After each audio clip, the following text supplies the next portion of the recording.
अस्सलाम वालेकुम friends. Face के लिए स्पेशल ब्लीच क्रीम जो कि केयर ब्लीच क्रीम है, उसका ऑनेस्ट रिव्यू आपके सामने पेश किया जा रहा है कशिश ब्यूटी टिप्स की जानिब से।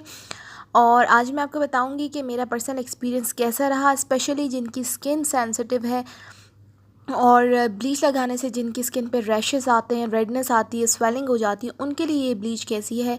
तो आज की इस वीडियो में मैं आपको इसका ऑनेस्ट रिव्यू दूंगी, क्लियरली सारी चीज़ें बताऊंगी, कैसे अप्लाई करना है, क्या प्राइस है और इसका मेरा अपना पर्सनल एक्सपीरियंस कैसा रहा। तो ज़्यादा टाइम ना वेस्ट करते हुए इसको स्टार्ट करते हैं। फ्रेंड्स, ये आप देख सकते हैं कि ये केयर ब्लीच क्रीम का कॉटन है और इसके ऊपर लिखा हुआ है कि यूज़ विद इन 3 ईयर्स। और आगे से भी जब आप इसको देखें तो इसके ऊपर ये सारी चीज़ें मेंशन की हुई हैं कि इसको किस तरीके से आपने अप्लाई करना है, कैसे यूज़ करना है। और इसके साथ साथ इसको ओपन करके देखते हैं कि इसके अंदर क्या क्या प्रोडक्ट मौजूद है। तो इसके अंदर एक प्लास्टिक का जार है, ये एसलेटर मौजूद है केयर का, ठीक है, छोटा सा बॉटल है। और इसके अलावा इसके अंदर मौजूद है अ, ये देखिए, ये क्रीम ब्लीच क्रीम जो है वो मौजूद है, यानी कि पाउडर के अंदर जो क्रीम ऐड करनी होती है ये वो मौजूद है। हमारे पास ये सारी चीज़ें निकल गई हैं। 2 एसिलेटर्स हमें मिले, एक क्रीम मिली है, तो हम इसको बनाने के लिए यूज़ करेंगे एक प्लास्टिक का स्पून। और इसको हम ओपन करके देखते हैं कि ये क्रीम किस तरह की है। तो ये मैंने ओपन इसको कर लिया। ये देखिए, बहुत ही सॉफ्ट टेक्सचर में ये क्रीम मौजूद है। इसको प्लास्टिक के स्पून से हम इसी प्लास्टिक कंटेनर में ही बनाएंगे। ये देखिए, मैंने इसको क्योंकि मैं जस्ट फेस के लिए अप्लाई करूँगी तो मैंने एक स्पून लिया है।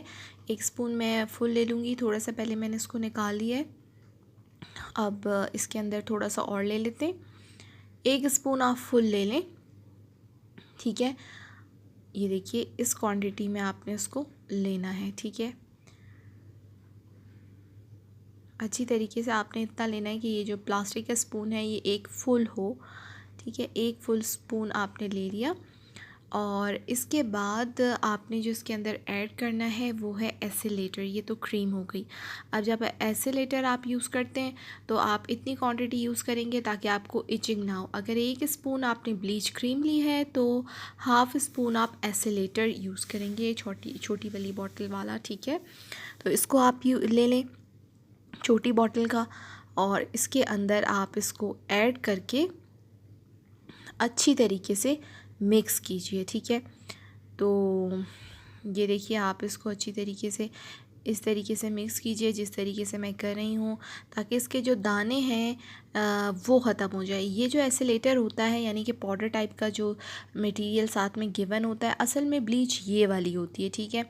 अगर आप इसकी क्वांटिटी बढ़ा देते हैं तो इससे आपको रैश भी हो जाता है, स्किन पे एलर्जी हो जाती है, दाने हो जाते हैं, अक्सर औकात स्किन कट जाती है। तो ऐसी ही चीज़ें आज आती हैं सामने, क्योंकि मेरी अपनी स्किन भी बहुत सेंसिटिव है, हर चीज़ में अप्लाई नहीं कर सकती। तो ये क्रीम ब्लीच मुझे एक ऐसी लगी है कि वाकई इसको अगर आप यूज़ करेंगे तो इसके इस्तेमाल से आपको इचिंग और रैश वग़ैरह, जो खुजली हो जाती है स्किन पे, रैशेस या फिर रेडनेस आ जाती है, वो नहीं होगी। बहुत ही लाइट टेक्सचर में ये क्रीम मौजूद है। ऐसे तो मैंने बहुत सारी क्रीम्स यूज़ किए हैं, जॉलिन और वाइट क्रीम की जो आ रही है वो, गोल्डन पर्ल। इसके अलावा बहुत सारी ब्लीचिंग क्रीम्स हैं, ओलिविया है, पीच ब्लीच है, वो सारी यूज़ की। लेकिन मुझे सबसे बेहतरीन जो ये जो केयर है क्रीम, ये लगी है। तो ये देखिए, जब आप इसको अच्छी तरीके से मिक्स करेंगे तो ये इस तरीके से फूल जाएगा। देखिए कितना ज़्यादा फूल चुका है, ये इतना ज़्यादा फूल चुका है कि ये इस बाउल में, जो छोटा सा इन्होंने कंटेनर दिया था, इससे ज़्यादा ओवरफ्लो कर गया। ये देखिए, आप इसको मैं एक बाउल में शिफ्ट कर रही हूँ क्योंकि ये मज़ीद भी फूलेगा। जब आप इसको अच्छी तरीके से मिक्स करते हैं तब ये फूलता है। तो आप ये याद रखिए कि फ़ौरन से आपने दोनों चीज़ों को डाला और आप फेस पे अगर लगा लेंगे तो आपको बिल्कुल भी फ़ायदा नहीं मिलेगा, इसलिए क्योंकि वो सही से मिक्स नहीं होता। और फिर वो जहाँ जहाँ पाउडर टाइप मौजूद होता है बैटर में, वहाँ वहाँ वो रैश करता है, एलर्जी कर देता है और बाकी जगहों को सही रहने देता है। तो इसलिए होता है कि आप इसको क्रीम को सही से मिक्स नहीं करते। तो ये देखिए, हालांकि ये फूल चुकी थी लेकिन फिर भी मैं इसको और भी अच्छी तरीके से ब्लेंड कर रही हूँ। उसके बाद ही मैं इसको फेस पे अप्लाई करूँगी। तो ये अच्छी तरीके से ये देखिए ब्लेंड कीजिए। इसकी कंसिस्टेंसी ऐसी हो जाएगी, देखिए कितनी स्मूथ होगी और ये फूली भी पता चल रही कि ये जो है वो फूल चुकी है। ठीक है, ये आपको पता चलेगा। अच्छा, एक इसके साथ मैं आपको और भी टिप दे दूं कि अगर आपकी स्किन पतली हो चुकी है या आपको किसी भी ब्लीच क्रीम से रैश होता है तो आप ऐसा भी कर सकते हैं कि जो आपके सेंसिटिव एरियाज़ हैं, जैसे चीक्स के ऊपर ज़्यादा एलर्जी होती है या फोरहेड पे हो जाती है, तो इन एरियाज़ पे आप हल्की सी वैसलीन जो है वो अप्लाई कर लें। उसके बाद आप ब्लीच क्रीम लगाएं तो इंशाल्लाह आपको जो थोड़े थोड़े रैशेस होते हैं वो नहीं होंगे। अगर आपकी बहुत ज़्यादा स्किन पतली है और सेंसिटिव है तो उन लोगों के लिए मैं बता रही हूँ कि आप यूज़ कर सकते हैं पेट्रोलियम जेली। ठीक है, अदरवाइज़ आप इसको डायरेक्ट अप्लाई कीजिए, इसके बहुत अच्छे रिज़ल्ट्स हैं, फेयरनेस के लिए बेहतरीन है, ईद के लिए स्पेशल गिफ्ट है। वीडियो अच्छी लगी तो हमारा channel Kashish beauty tips like, subscribe and share. दुआ में याद रखिए। अल्लाह हाफ़िज़।